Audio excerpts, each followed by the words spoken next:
Hey guys, I just have a collection here of what I used as far as my firing system for fireworks this year, 2017, 4th of July. So I thought I'd go over a few things that I used and did, a couple little tricks, and I tried looking for this firing system on YouTube. Tried to get a bunch of information about it before I bought it, but I couldn't. There was very limited videos out there, so I thought I'd go over this as well, and then some of the modules that it has that comes with it typically, unless you buy a separate deal. And then I have a couple little tricks that I tried out this year that worked really well. And then got some cues. Not really going to go into any of the details of how to wire anything right now, but as you can see, this is kind of the cover for one of the modules. Anyhow, here's one of these Chinese firework firing systems that you can buy for about $150 to $145 on eBay or Amazon. This is one of my... I don't do a lot of videos, so I'm sorry for the quality, as well as if I'm not exactly focusing on a lot of stuff. Anyhow, so it comes with a nice key. These keys are actually kind of like, they feel wimpy, but they get the job done. It is a actual tumbler system, so it actually does do the job. And I've opened this up before. Like, there's only 4 screws up here, and it's actually well designed. It's not a cardboard backing like I had thought. I thought it was just going to be like a press board backing, and then everything was like, screwed down to that board. But it was actually, there's 2 pieces of aluminum sandwiching a plastic PVC inlay between 2 aluminum plates. So it was actually really sturdy. But anyhow, so when I was looking for information on this, I was trying to figure out if these buttons lit up at night, or if I had to figure out some other way to light my workstation so that I could figure out what I'm pushing. When I bought it, I found out that it does not light up. They are solid buttons, but they're not like super cheap, but they are kind of cheapy.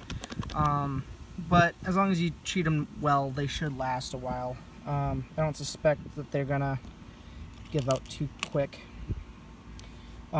This, as you're seeing in the video, it's flickering. It does not do that in real life. It's just the way that the camera perceives the LEDs. So you got your districts or channels, and you got 100 channels and 12 cues on each channel. That adds up to 120, or sorry, 1200 cues or fires. Works really well. I had no problems with it this year. It has a nice antenna. Folds out. It's supposed to go up to about 400 meters, which I found that was about 1,000 feet or so, a little more than that, for this control module. But then you're going to be kind of reliant on how far your modules themselves can go. I have never reached my max distance, like, ever. I've used this remote here, which is essentially the same thing, just not as safe, as well as it's not really what I would want to use every year. It does give you an additional 12 cues, but oh well. Anyway, these take 4 AA batteries. I use the Rayovac batteries from Big Lots. You can get about a 40 pack for $10 and a 10 pack for like $2. So I paid about I think it was like $15 for a whole 50 pack, which I needed for this system. I had 11 queues, or 11 modules, and 44 queues total. And I was kind of nervous about how I was going to manage all these batteries, because I don't like keeping them in year round. I pulled them out. I've found that my batteries for last year, I had just a 8Q firing system last year, and I found that the batteries worked just fine this year from that system, so I didn't have to go out and worry about too many more batteries. So if you're wise and pull out your batteries, they should last you about 2 years, or who knows, maybe 3, but I wouldn't chance it. This is my system that I found. I went out and bought this at Fleet Farm. It's a ammo box for 45 caliber. I think that's what it says. I don't know. I'm not great with ammunition and stuff, but it works great. I can vouch that this was the best setup. It's easy to grab them. I was a little delayed because I'm dealing with the camera, but very easy to grab them, easy to put them back. It holds 50 batteries, which was the minimum that I needed for my system this year. So great way of storing them. They don't go flying all over the place, and when I lean them over, they'll go right back in their slots. These, a lot of people have shown. I'm not going to show too much of what I've seen so much of on YouTube, but I really wanted to just mostly cover that, this firing system specifically, because there's not a lot out there for it. This does give, it takes 6 batteries as well. You have a rapid fire, goes from 1 district, you set it to district, say 1. When you hit rapid, it'll go from 1 all the way down to 12. And that is it. And then you go to the next district and you can hit rapid again. It'll go down to 1 through 12 again. Won't go district to district on its own. If you fire all, always just for that one district, 1 through 12.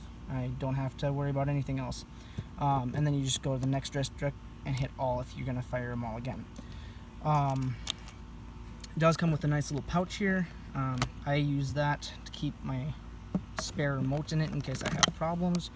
But anyway, to program this, it's as simple as that remote up there, that simple cheap one, is hold this down, wait till that light is blinking, and then just find, these are the districts, by the way.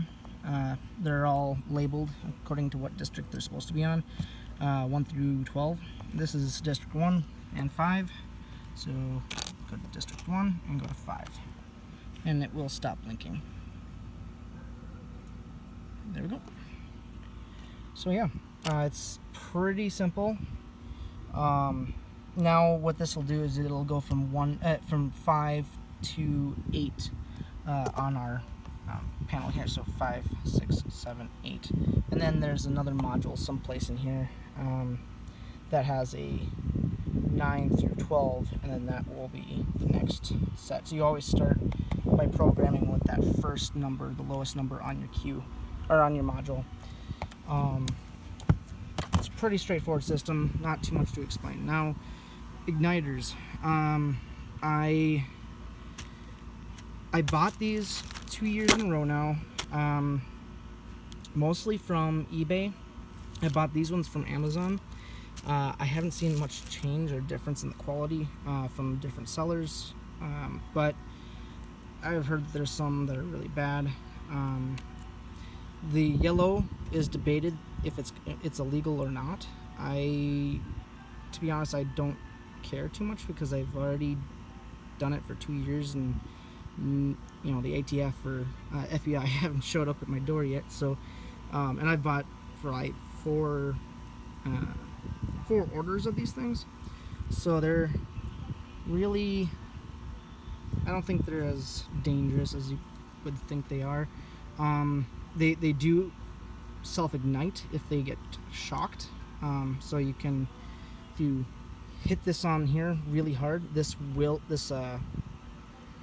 tip will go off and burst into flames. That's the one difference between this one and the new ones. I think there's a thing called an initiator that's came out within the last 2 years. Those ones you don't necessarily need an ATF license for or any pyrotechnician's certifications to buy. These ones, supposedly you're supposed to have them, but they sell them on eBay and Amazon. It's kind of confusing, to be honest, and it doesn't seem like they're regulated very well. Hope that doesn't get any more strict, because it would be nice to buy these. These are cheaper than the initiators that are not regulated by the ATF. So, yeah, then I've got Perfect Fuse, or sorry, this is Quick Fuse, that's Perfect Fuse. This stuff is really cheap. I got this from canonfuse.com. I'm not going to put any links in the description just because I'm doing this off my iPhone and I don't like using my desktop or laptop.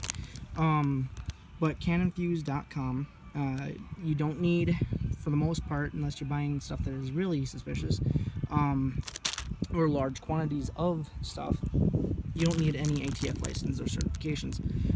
I got this sent to me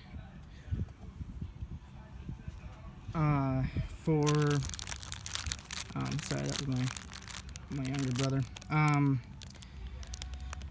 I got this sent to me from canonfuse.com, and it was $4 for a 20-foot roll. Not bad at all. I paid like $8 total, and then with shipping and handling, it came to $15. If you buy in quantities, you're gonna get a little bit better deal with your shipping and stuff. But they're really great to work with. They got several different types of fuse. They are very well labeled as far as what the speed is. So this is 0.7 to 0.20 feet per second. Sorry, there we go. Really fast, almost instant. And then this stuff here, it's Perfect Fuse. It goes at almost 10 feet per second. Isn't really that, it's pretty quick, but it's great for delay fuse. So if you need to light something, like you got this rigged and you don't have a firing system, but you need to light lots of fireworks at once, so you've got this all rigged up in one, you want them all to go off, you can rig it with fuse it with the Quick Fuse, and then do a small chunk of the Perfect Fuse off the end of your Quick Fuse, and it will give you time to get away before it all goes off. Yeah, so there's that. And then this is what I came up with for a way to protect my modules when I've got them all in large clusters of fireworks. Works pretty well. It's tinfoil. Don't cheap out on the tinfoil. I learned that the hard way. It burns the sparks, specifically here in Minnesota, which is where I live. I don't really like risking by buying a bunch of illegal fireworks, so I do mostly, the fountains and the other types of fireworks. So yeah, this one, when you're doing fountains and things that have a lot of sparks and different stuff coming down onto them, use tinfoil or use something, but tinfoil is typically the cheapest, and you can really get creative and protect your stuff well. I found that if you don't cheap out on the tinfoil, you can just do one layer instead of two of the tinfoil, so you can just kind of wrap it up in there and you're all set. I'll be there in a second, buddy. Sorry guys. So these, I'm gonna take one off. This is considered illegal, so do it at your own risk and whatever you think is right and wrong. I prefer to do it just because it works a little better, especially if it rains. You don't have to worry about it. Okay, so we've got the E-match coming in. Some fireworks, if I can, I try to get rid of the fuse or just bypass it, take the cover off of the E-match, and I'll shove the igniter into the firework itself, and it's almost instantaneous as soon as you push that button over there. So yeah, it works really well. Otherwise, I cut the fuse a little shorter, and then I will push it over, and then basically I just hold the fuse there, pull the shroud for the E-match back a bit, and then I will put the fuse inside the shroud of the E-match, and I'll pull it closer into the igniter, and then just pull on the wire to make it nice tight fit. And then I always, you can't really see it on the side, but this is good. I just wrap it down, nice down, and then I take a piece of tape, scotch tape, and put it down so that I don't have people running by, pulling on it, tugging on it, and it would make a poor connection. Anyway, that's how it's all done for all of these. It took me about 2 or 3 hours to do an 80 firework setup to E-match all of these and then get them set up. I was working the night before, the 4th, to get everything set up and ready. I will try to get my video of my my first official show up too on here, and yeah, so let me know what you think, and please like or something. I'm not really big into that. I just, that way I know if it was helpful, and if you guys want to start seeing more, if you guys want to see a little bit more tricks or ideas, and please comment and let me know if you have any ideas, because I would really like to know if there's a better way than this aluminum foil, and if there's any other little tricks of the trade, please share them. It's helpful for all of the people that get into pyrotechnics and want to try to stay safe, as well as try to do things the proper way, and efficient would be nice. So, alright, well, I'll talk to you guys later. Bye.